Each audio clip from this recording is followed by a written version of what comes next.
Olá, meus amores do primeiro ano, como é que vocês estão, queridos e queridas? Tá tudo bem? A gente está aqui para mais um momentinho daquele, hein? Gravadinho especialmente para vocês, para mais um encontro, sim, por que não, né? A gente sempre está refletindo aqui sobre esse nosso projeto de vida.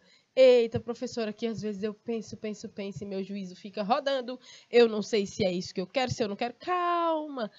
Calma, que na aula passada, lembra daquele nosso último encontro ao vivo na segunda-feira, às 9 da noite? A gente conversou sobre as possibilidades de mudança, inclusive, né? Dessas nossas escolhas. Então, a gente está falando um pouco sobre esse universo de trabalho. Que curso que eu vou fazer? Quais são as minhas projeções futuras, né? Eu já tenho afinidade com algum tipo de curso, alguma coisa nesse sentido? E se eu começar e não gostar? E se eu começar a trabalhar, me sustentar e lá na frente eu disser, olha, não quero mais não. Aqui já não faz mais sentido. Ou se eu me aproximar de uma outra área? E aí? Eu vou largar tudo? Ó, pode rolar tudo, meus amores. Tudo pode acontecer. Tudo pode acontecer, inclusive nada, né? Já dizia aquele nosso poeta aqui nordestino dos forrós. E aí é onde está o negócio. É preciso para que a gente fique tranquilos e tranquilas, né? Perante essas decisões, que a gente invista muito nesse autoconhecimento, que a gente fala durante esse ano todo aqui no primeiro ano com vocês, no nosso projeto de vida, tá? A gente tem que aprender a respeitar nossos limites, a respeitar, a compreender se um ambiente é favorável a você, se ele não é. E não tem problema nenhum se afastar disso, não tem problema nenhum mudar, recomeçar, né? Isso mostra, inclusive, que nós somos plenamente capazes, né? De buscar uma forma de vida que seja aquela que se aproxima dos nossos sonhos, né? Então, a gente está falando um pouco sobre esse universo do trabalho, tentando ver um direcionamento, né? Para que curso?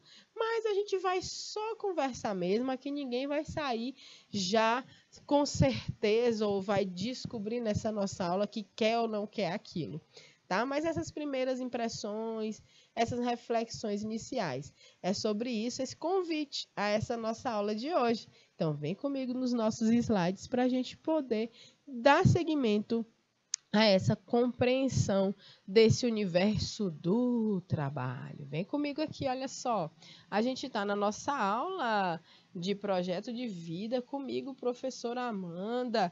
E aí, nossa temática de hoje é o eu estudante. Estamos falando disso já tem 2 semanas. Que curso fazer, hein? Será que eu vou fazer? Sim, o que é que eu gosto de estudar?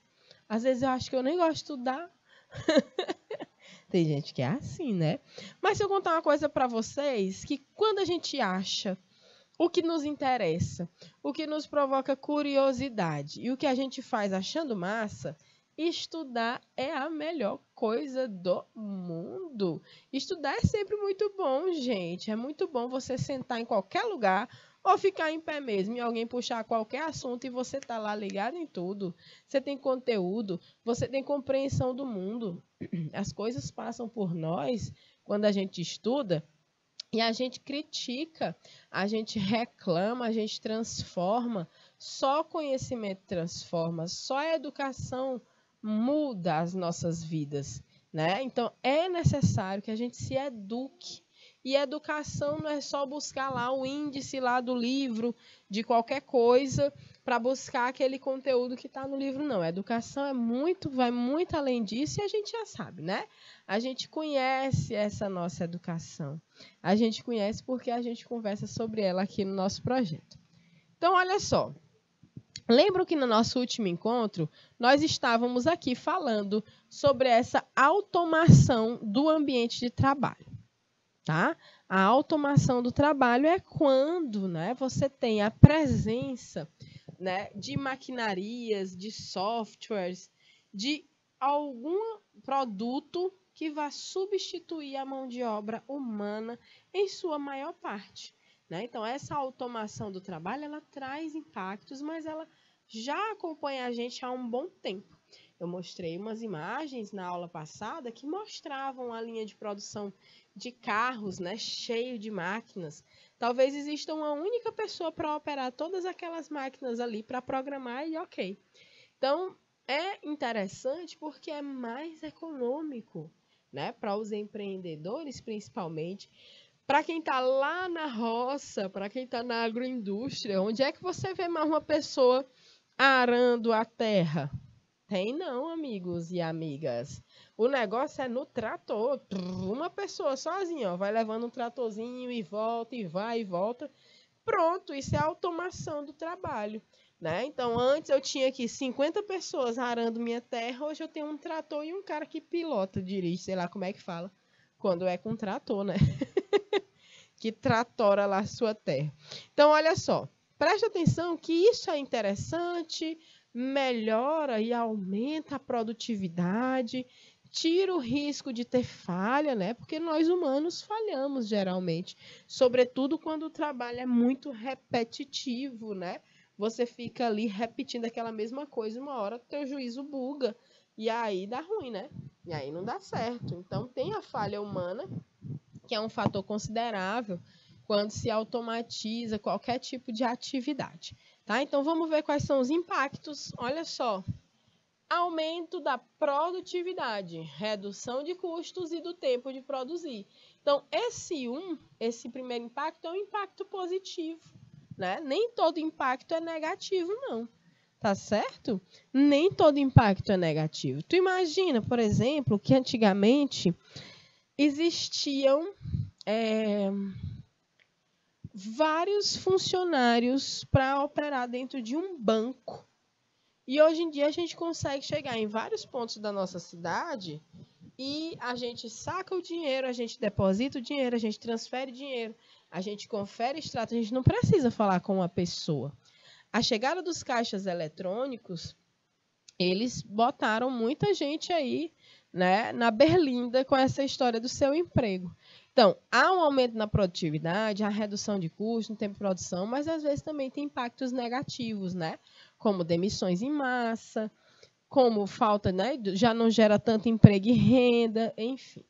Então, esse é um exemplo de impacto positivo, como eu já comuniquei aqui, né? Porque há uma possibilidade de produzir mais mercadoria em menos tempo. Assim, a empresa acaba reduzindo custos e obtém mais lucro. Então, para a empresa é ótimo. Esse impacto é positivo, né? Para a empresa. Então, há uma diminuição também dos erros. Como o processo é automatizado, é todo automático, as falhas diminuem consideravelmente e o prejuízo financeiro também. Então, observem nessa imagem que essa pessoa, essa mulher, ela mesmo está se atendendo no caixa. É o self-checkout, o autoatendimento, né? Eu já passei numa loja aqui em Teresina que já tem isso. A gente leva a nossa mercadoria a um totem que vai atender a gente. Você faz ali o pagamento, você não pega fila para caixa.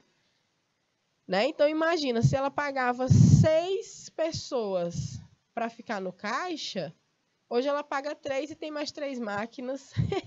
É interessante para a empresa.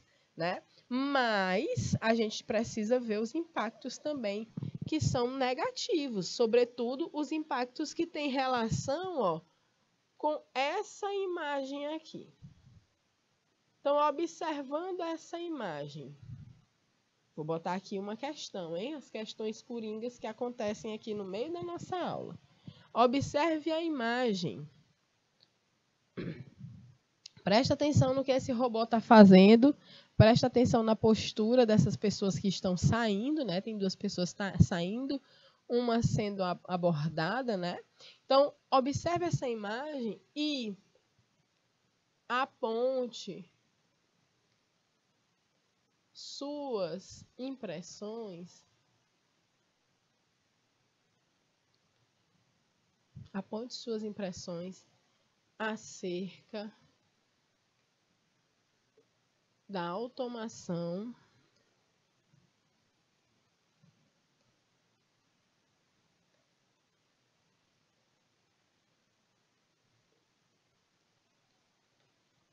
do trabalho, bem aqui em cima, ó.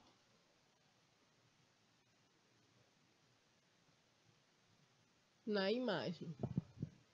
Tô gostando disso, não. Isso aqui não tá bonito de jeito nenhum. Eu vou fazer menor para vocês compreenderem melhor. E vou botar num lugar que não fique tão bagunçadinho. Mas a atividade é justamente essa, né? Então, você aponta para mim, vou botar bem aqui. Quais suas impressões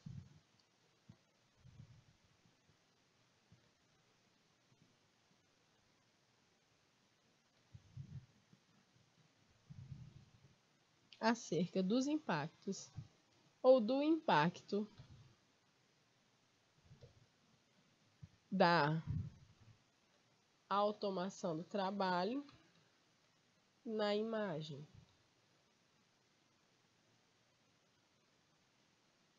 Então, você copia aí, eu vou dar um minutinho e aí a gente retorna.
Então a gente deixa um tempinho mais reduzido, porque é gravada. Se precisar de um pouco mais de tempo, nesse exato momento você pode dar uma pausa. Pá. Pronto. Terminou de copiar, aí a gente continua, tá certo? Então, olha só, a gente está falando aqui que impactos existem, impactos podem ser positivos, mas também podem ser negativos. Eu mostrei nesse primeiro ponto um impacto positivo, mas é positivo para quem, né, professora? Para as empresas que automatizam seu trabalho, né? Então, de acordo com essa imagem que a gente está vendo aqui, ó, lá do Tecnoblog, será que um robô vai roubar seu emprego? Será? Né? Então, isso já é um processo que já acontece demais no nosso mercado de trabalho. E será mesmo? Então, eu gostaria que vocês apontassem suas impressões acerca disso, tá bom? Então, olha só. Olha outro impacto da automação do trabalho. O controle de produção, né? Com o sistema de produção automatizado, é possível gerir desde a fabricação dos produtos até sua distribuição. Minha gente, é um sistema, daí ele gera dados de tudo, né? E aí dá para controlar, dá para regular, dá para corrigir, fazer tudo direitinho com esse sistema de produção que é automatizado, tá? Então, todas as informações sobre cadeia produtiva são registradas e armazenadas. Isso gera dados que o gestor pode ter total controle sobre a empresa. Flexibilidade. A automação permite que a empresa produza conforme a demanda, que é o que a gente chama de just in time, né? Conforme a demanda. A linha de produção pode ficar mais flexível, enxuta, adaptável. Não dá para ir a todo vapor se você está com a recessão, né? Não tem ninguém comprando, eu vou ficar produzindo demais para quê? Então, dá para adaptar, né, conforme a demanda da sua produção, conforme a necessidade de produção. Combinado? Esse impacto, né, para as empresas, ele também pode ser considerado positivo. Tá certo? Mais um impacto positivo para as empresas. Tá? Mais um. Não param de aparecer os robôs, né? Saqueando aí tudo dos humanos. Coisa que a gente mesmo inventou. Como é que pode? Então, olha só. Qualidade. Devido ao aperfeiçoamento do processo de testes e das etapas de verificação, há mais facilidade em seguir os padrões de qualidade e atender às normas legais. Então, isso aqui é um outro aspecto importante dessa automação, é a qualidade do serviço que é feito por conta desse autocontrole, né? As máquinas não fazem greve. Isso aqui é mais um ponto positivo, mas para os empreendedores, não para as pessoas que fazem parte. As máquinas não fazem greve, não reclamam direitos trabalhistas, possuem uma jornada de trabalho contínua, elas não têm fadiga física, não têm burnout. Burnout é uma síndrome que surgiu, na verdade não surgiu, né? Mas ficou bem mais comentada, aconteceu com mais frequência durante a pandemia, né? Que estava todo mundo muito estressado e tendo que dar conta do trabalho dentro de casa. Então, muita gente ficou realmente muito mal, psicologicamente falando, né? Muito esgotado fisicamente, mentalmente. Então, máquina não tem isso, não tem burnout, não. Quem tem somos nós. Então, para que eu vou contratar pessoas se eu posso contratar máquinas que não vão me dar dor de cabeça e nem vão sentir dor de cabeça também, né? Pensando bem, tá certo? Então, olha só, mais impactos positivos, né? Então, quais são esses impactos negativos agora que nós podemos citar? Existem impactos também que são negativos, e a gente pode citar essas consequências, tá? Uma consequência é o desemprego. Então, aqui na Época Negócio diz assim, ó, a automação pode acabar com quase metade dos empregos em 20 anos. Eita, quase a metade dos empregos. Tanto de gente que vai ficar fora aí. O tanto de gente que vai cair fora do seu trabalho, que vai precisar buscar outra forma de ganhar sua renda, né? Um cenário pessimista, mostrando aqui, muitos já estão convictos que substituir trabalhadores humanos por máquinas aumentará, lógico que vai aumentar a taxa de desemprego, né? Então, outras pessoas acreditam que essa automação já vai dar novas demandas, né? Novas atividades que vão precisar que surjam novos empregos para lidar com essa maquinaria toda. No entanto, esse cenário exigirá que o ser humano desenvolva novas habilidades e competências.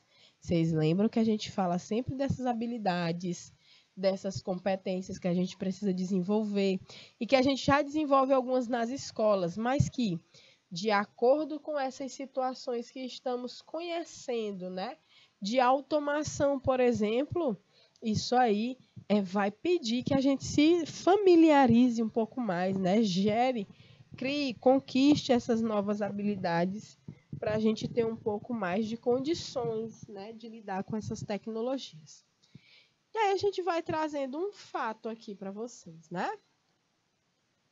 Essa automação pode gerar transtornos em diversos setores da indústria, podendo impactar principalmente a economia dos países em desenvolvimento, gerando o aumento da desigualdade social e global. Quer dizer, professora, que a gente sai de uma aula mostrando, né, que a automação é benéfica para as empresas, mas que a gente acaba vendo um impacto muito negativo para a sociedade, porque a maior parte das pessoas elas precisam desses trabalhos, a maior parte das pessoas são assalariadas ou desempregadas, né, nesse contexto que a gente está agora. E aí, gente, para onde é que vai? Né? Se a pessoa só sabe trabalhar com aquele determinado ofício, quando chega a automação, é um transtorno, né? Então, pode atacar muito a economia desses nossos países em desenvolvimento e aumenta e enfatiza mais ainda essa desigualdade social. Então, é um dos péssimos, né, impactos da automação do trabalho, tá? Ainda falando um pouco do desemprego, né? Lembra que eu falei do exemplo dos bancos, né? Os bancos que botaram aí os nossos maravilhosos caixas eletrônicos. Então, essa automação bancária foi muito nítida de um tempo para cá. E aí a gente observa que há uma transferência, né, do serviço que a pessoa presta para o cliente, né? O cliente é que vai lá buscar o que ele precisa, não vai ter ninguém servindo ele. É autoatendimento, tá? Então, tornar digitais ou eletrônicos os produtos e serviços bancários por meio de ferramentas tecnológicas que eliminam parcialmente ou totalmente a interação humana. Quando você está no caixa eletrônico ali, você não está interagindo com o seu ninguém. Mas se você precisa desenrolar, desenvolver, resolver, aliás, alguma coisa que deu errado no seu banco, na sua conta, no seu cartão, aí você vai falar com a pessoa. Ainda existem pessoas nos bancos, lógico que tem, mas diminuiu bastante também por conta dessa automatização, né? Bancária, essa automação bancária. Olha alguns exemplos: caixas eletrônicos, aplicativos, né, de transferência, o próprio Pix e etc. Então, segundo dados do cadastro do Ministério do Trabalho, né, do CAGED, ele contabiliza admissões e demissões. Então, foram fechadas 60 mil vagas no setor bancário. Olha o tanto de vagas que foram fechadas. São vagas fechadas, foram 60 mil pessoas. 60 mil pessoas que ficaram sem emprego, né? Entre 2012 e 2019. Então, 513 mil para 450 mil pessoas hoje em dia. Até 2019, pelo menos. Em 2008, 18% do total de transações bancárias eram feitas na agência. Tudo a gente tinha que ir para lá, para a agência. Hoje, em 2019, só 5% do que é necessário fazer com o banco é feito numa agência. O celular, que respondia por 1% das operações em 2012, já concentra 40% de operações em 2018. Então, vocês estão vendo que gradativamente, né, está aumentando cada vez mais a possibilidade desse autoatendimento, né, que tem relação com os bancos, principalmente. Todo banco tem seu aplicativo, você faz tudo ali, você investe dinheiro, eu só não vi sacar ainda cédula, mas daqui a pouco vão inventar, né? Mas o resto você desenrola bastante coisa por ali, né? Raras são as situações que você vai precisar ir à agência resolver alguma coisa, tá? Então, olha só, a oportunidade. Olhando agora por um cenário mais otimista, né? No cenário pessimista que a gente viu aqui, a gente falou de desemprego, né? Então, bad total. Cenário pessimista demais. Ó, vou botar a carinha de triste. E agora a gente vai ver o cenário otimista. Olha só. Nesse cenário otimista, a gente vê oportunidades, tá certo? As mudanças, né, no mundo do trabalho causadas pela automação vão demorar décadas para serem efetivadas. Ou seja, a automação não tomaria os empregos de forma súbita. Não é chegando que nem os robôs que estavam ali naquela imagem, carregando já as coisas do outro para fora, não. Não é assim. Há também, por exemplo, nesse cenário mais otimista, o desenvolvimento de novas habilidades. A automação permite a aparição de novas competências humanas, pois o contato com as máquinas incentiva a evolução de habilidades, sejam elas hard skills, que são habilidades técnicas.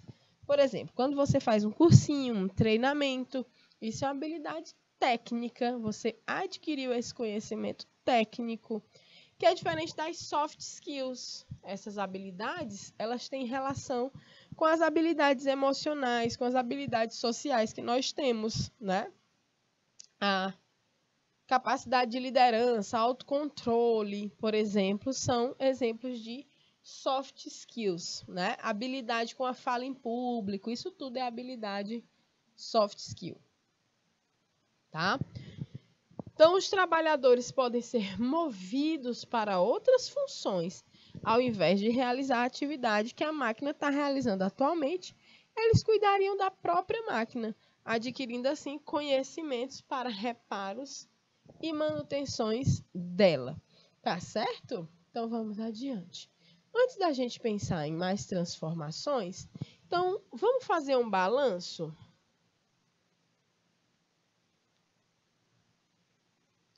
Vamos colocar aqui.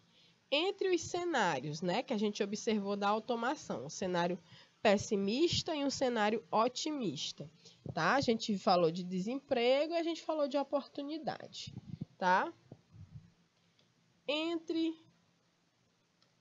os cenários agora estudados,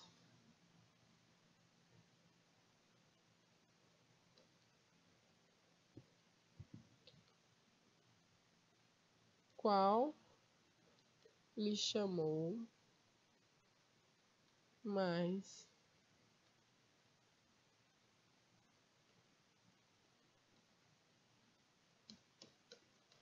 ou seja, qual lhe chamou mais atenção? Ou seja, defenda um dos cenários. Ah, professor, eu tô aí com um cenário mais pessimista mesmo. Eu acho que vai ser assim, assim, assado. E aí você defende sua resposta, né? Da mesma forma, você faz com um cenário otimista. Não, professor, eu acho que é oportunidade mesmo. Imagina se rolar assim, assim, assado. Então, vocês descrevem isso. Essa é a segunda atividade da nossa aula de hoje, tá?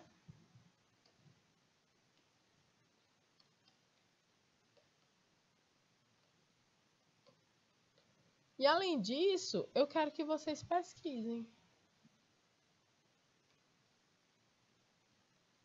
Transformações na jornada de trabalho, tá certo? Façam essa pesquisa também, combinado? Então, eu vou dar 2 minutinhos para que vocês organizem essas anotações e eu já volto.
Ok, gente, então deu tempo para anotar direitinho, organizar, tá? Nem que eu peleje por tudo para minha letra ficar legal nessa.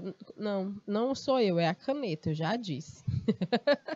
Nunca fica 100%, né? Então eu tento, escrevo mais devagar, mas ela sempre fica assim borradinha. Então acho que dá para compreender, né? Atividade 2, pesquisem transformações na jornada de trabalho e comentem, né, entre esses cenários, o cenário otimista e o pessimista que nós vimos agora, né? Qual lhe chamou mais atenção? Então, aproveite para defender um dos cenários. Observe qual que você acha que seria o ideal, como seria um cenário ideal. Tá certo? Então, imagina aí uma coisa. Você chega no escritório, bate o ponto manualmente, como está mostrando aqui nessa primeira imagem, né? Na máquina, pega um café, claro, lógico, e já dá início ao expediente. Entre uma atividade e outra, enviava um fax, aqui ó, um aparelho de fax. Vocês sabem o que é fax? Claro, professora, que a gente sabe o que é fax, né? Com informações para um cliente, perde uns bons minutos em uma fila para imprimir os documentos. Mulheres no ambiente para poucas funções, geralmente as menos estratégicas, né? Então, tá estranhando esse cenário? Acredite, ele era a única realidade conhecida de ambiente de trabalho para algumas pessoas, né? Para muitas pessoas há um tempo atrás.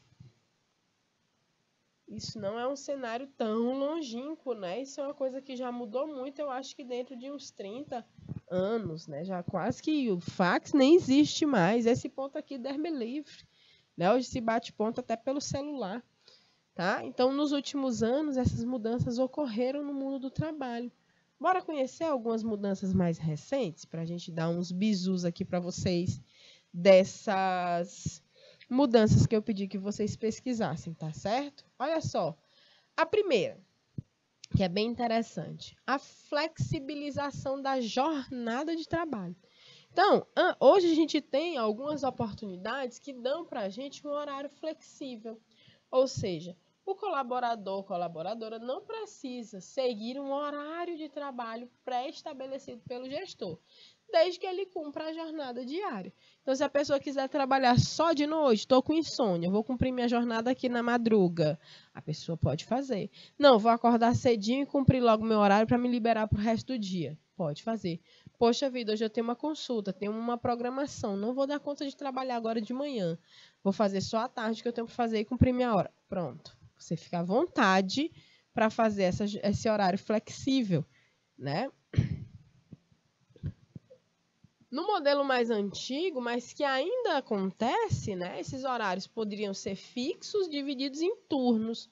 O funcionário cumpria geralmente 8 horas diárias, né? De segunda a sexta, mais 4 horas no sábado, totalizando 44 horas semanais. Rapaz, é tempo demais trabalhando, moço, é coisa demais.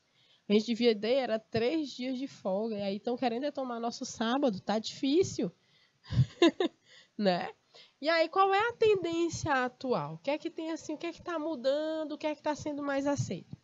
Desde que cumpra a carga mínima semanal, né? Desde que a pessoa cumpra minimamente sua carga semanal, esse colaborador começa e termina o expediente num ritmo adequado à sua rotina, respeitando o período de funcionamento dos escritórios, né? O escritório abre, você chega e sai. Não é na hora que quer, mas que, né, faça o cumprimento da sua carga mínima, né? Então, qual é a razão disso? Alguns motivos são geracionais. Os millennials, sabe quem são os millennials? São pessoas que têm minha idade, por exemplo. Vocês já devem ser o quê? A geração Z ou a Y, né? Então, cada geração é marcada por algum tipo de característica temporal, né? A característica do seu tempo, né? Nós que pegamos a virada do milênio, somos millennials, né? Que é a minha turma. Nós, por exemplo, millennials, sentimos necessidade de encontrar o equilíbrio entre a vida pessoal e profissional. Por exemplo, trabalhar, eu quero também estudar, eu quero também praticar esportes, eu quero fazer outras coisas além de trabalhar, não quero só trabalhar, não. Acho, inclusive, horroroso quando você fala, e aí, tá tudo bom, mulher, só trabalhando. Eu, oh, meu Deus, coitado, acabou a vida. Que ninguém vive só para trabalhar, né? A gente precisa observar isso, tá certo? Outra tendência que é super interessante, o trabalho remoto, né? O trabalho remoto é onde os colaboradores realizam suas tarefas num local diferente do escritório, né, do empregador. Ele não está lá no ambiente fixo, no ambiente, né, da empresa ou da instituição que ele trabalha, mas ele pode estar em casa, ele pode estar em outra cidade, desde que se conecte pela internet e dê conta de fazer o que tem que ser feito, né? Então, esses locais podem ser onde? A casa do funcionário, o espaço de trabalho compartilhado, que é conhecido como coworking, né? Um escritório particular ou qualquer outro local fora do tradicional prédio comercial ou campus, né? Então, tem alguns desafios o trabalho remoto, ele não é tão simples como se imagina. Existem muitos estudos que apontam, né, os níveis altíssimos de estresse durante a pandemia por conta do trabalho remoto. Tem gente que se adapta, adora, não volta mais, e tem gente que, Deus me livre, nunca mais quero ficar em trabalho remoto, né? Então, o desafio do trabalho remoto é lidar com a organização da rotina e o equilíbrio entre as tarefas, tá? Então, muita gente na pandemia, né, se sobrecarregou demais com o trabalho remoto. Por quê? Porque a pessoa, por exemplo, estava em casa, na sua casa tinha filhos e criança, meu amor, para compreender que você está dentro de casa, mas não pode atendê-las, é complicado, né? Tem aí também a própria casa, né, cuidar das atividades domésticas. Então, teve gente que ficou com sobrecarga. Gerou níveis altíssimos de estresse. Muita gente não se adaptou, como eu já disse.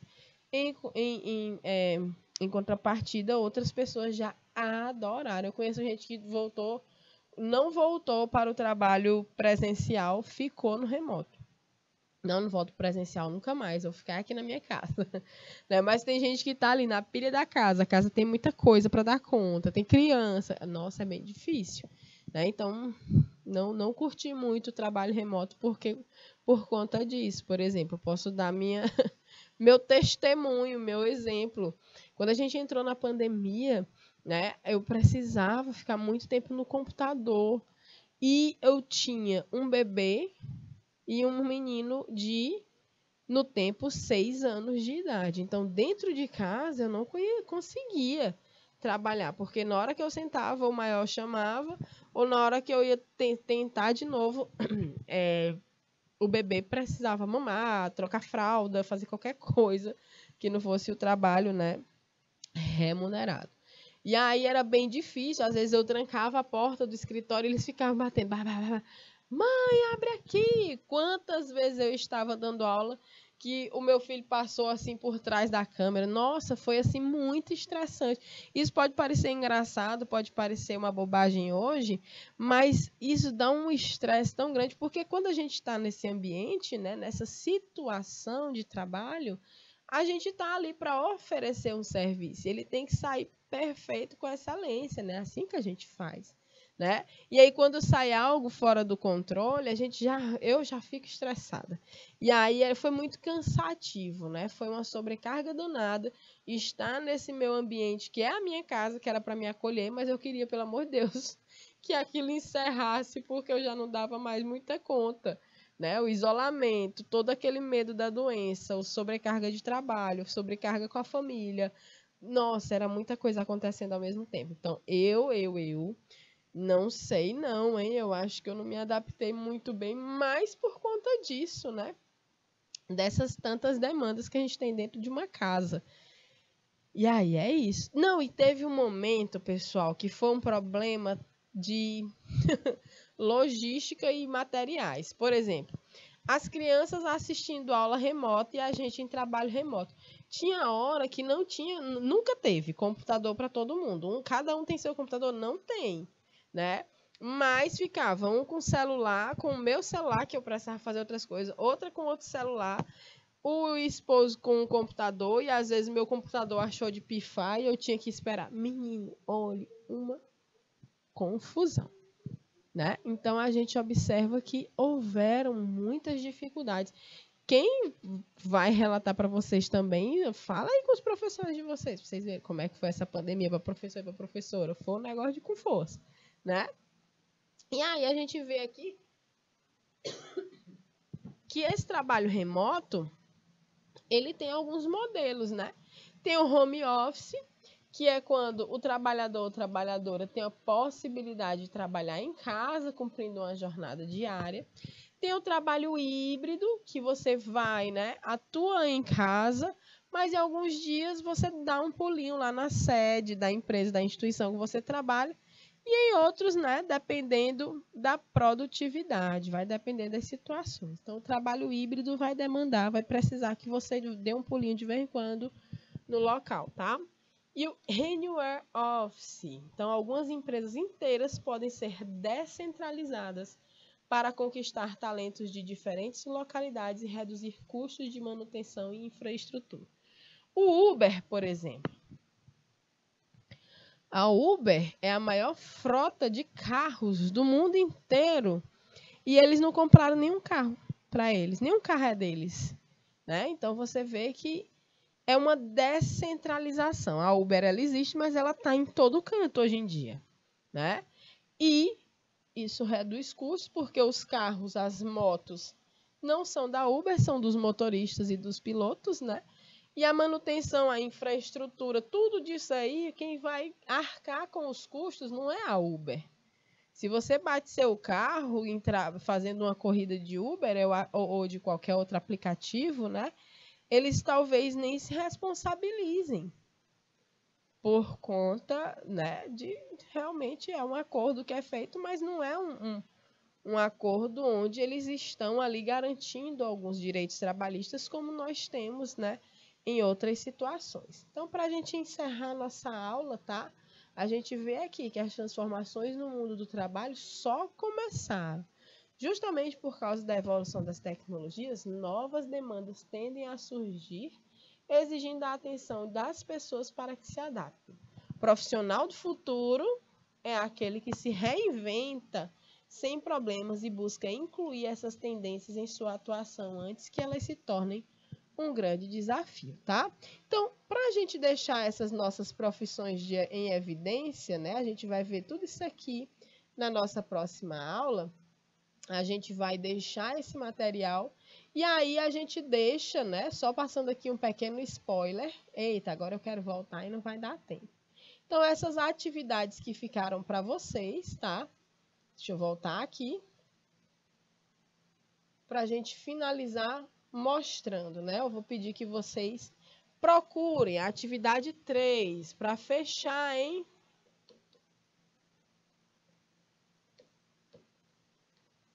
Busquem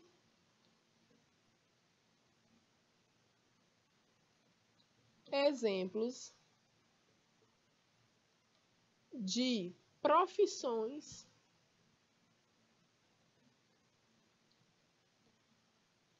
extintas, ou seja, profissões que não existem mais, que já foram substituídas.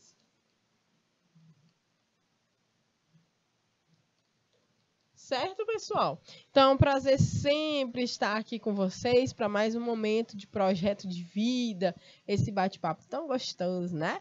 A gente se vê numa próxima oportunidade. Até mais e ó, tchau, tchau.